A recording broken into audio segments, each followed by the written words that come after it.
अस्सलाम वालेकुम। अभी हमने करना है क्वेश्चन 3 एक्सरसाइज नंबर 1.3 का। देखें कि इसमें सबसे पहले आपको ए की वैल्यू दी गई है, बी की भी दी हुई है, बाकी और भी वैल्यूज़ आपको दी गई हैं। मैट्रिक्स जो है ना वो आपके पास अवेलेबल है। उसके बाद बताया गया है कि फाइंड करना है जो फॉलोइंग जो क्वेश्चन हैं। अब सबसे पहले जो क्वेश्चन था उसी की मैंने ऊपर वैल्यू लिखी है। तो पहला क्वेश्चन था ए प्लस और आगे एक मैट्रिक्स दे दी गई है। अब हम क्या करेंगे, इसका सोल्यूशन फाइंड करेंगे। तो जब सोल्यूशन लिखेंगे ना तो उसके बाद सिंपल देखें कि आपके पास जो है ना वो ए इक्वल मैट्रिक्स जो आपको ऑलरेडी क्वेश्चन के अंदर दे दी गई है।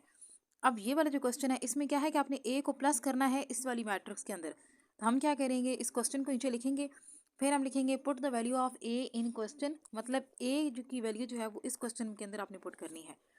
तो जैसे ही वैल्यू पुट करेंगे तो यहाँ पे मैंने ए की वैल्यू पुट की, इस ए की जगह मैंने क्या किया, यहाँ ए की वैल्यू ये वाली पुट कर दी है और साथ में ये आगे वाली वैल्यू जो ऑलरेडी दी गई थी और सेंटर में जो ये वाला प्लस है ना ये मैंने लगा दिया है।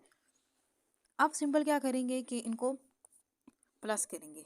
प्लस किस तरह से करेंगे कि -1 और ये प्लस का 1 इनको मैं इकट्ठा लिख लूँगी। फिर इस तरह से ये 2 और 1 इनके सेंटर में प्लस लिखूँगी, ये 2 लिखूँगी और साथ में ये वाला 1 लिखूँगी और फिर ये वाला 1 और ये लास्ट वाला 1। मतलब ये कि ओवरऑल चारों की चारों जो है ना मैंने इनको टुगेदर इकट्ठा लिख लिया है। अब हम देखेंगे प्लस माइनस करेंगे। देखिए कि एक यहाँ पे वैल्यू प्लस की थी, एक माइनस की, दोनों आपस में कट गई और 0 आंसर आ गया। यहाँ पे 2 और 3 जब प्लस हुए तो यहाँ पे 3 आ गया। 1 और 1 जब प्लस हुए हैं तो यहाँ पे जो आंसर है यहाँ पे ये 2 आ जाएगा और यहाँ पे 2 + 1 जब होगा तो यहाँ पे आंसर 3 आ जाएगा। तो इस तरह से हमारा जो है ना ये वाला आंसर कंप्लीट हो जाएगा। बाकी सारे क्वेश्चन बड़े सिंपल हैं। सिंपल आपने जो है ना वो ए प्लस, ठीक है, या इस तरह से आगे मैट्रिक्स दी गई होगी या फिर लिखा होगा बी प्लस, ठीक है, उसकी मैट्रिक्स दी गई होगी या फिर लिखा होगा सी प्लस, इस तरह से मैट्रिक्स दी गई होगी।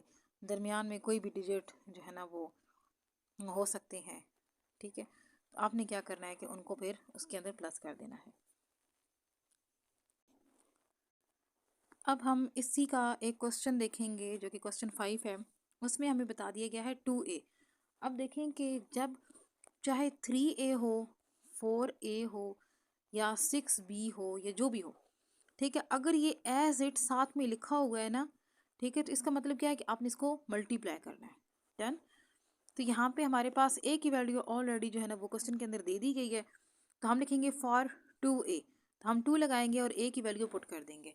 जैसे वैल्यू पुट करेंगे तो आपने इस 2 को मल्टीप्लाई कर देना है a के अंदर मौजूद हर डिजिट के साथ।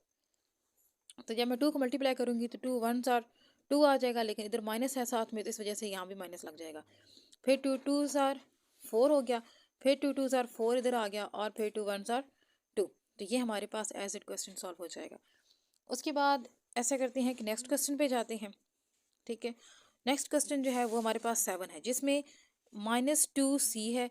कई ऐसे भी क्वेश्चन होंगे जिसमें -1 जो है ना वो a होगा या माइनस जो है ना वो d होगा। इस तरह से याद है जो कल हमने किया था उसमें हमने जो माइनस था ना उसको फिर आगे सबके साथ मल्टीप्लाई कर दिया था। तो इस तरह से जो है ना वो क्वेश्चन होंगे। अब -2c है, c की वैल्यू हम ये पुट कर लेंगे। सबसे पहले हमें c की वैल्यू पता हो कि वो कौन सी है जो कि ऑलरेडी क्वेश्चन के अंदर दे दी गई है। फिर हम लिखेंगे फॉर -2c, तो हम यहाँ पे जो है ना इधर c की वैल्यू पुट कर देंगे। तो ये मैंने c की वैल्यू पुट की है। अब इस -2 को आगे सबके साथ मल्टीप्लाई करते जाएं। -2 को 1 से मल्टीप्लाई करेंगे तो -2 आएगा।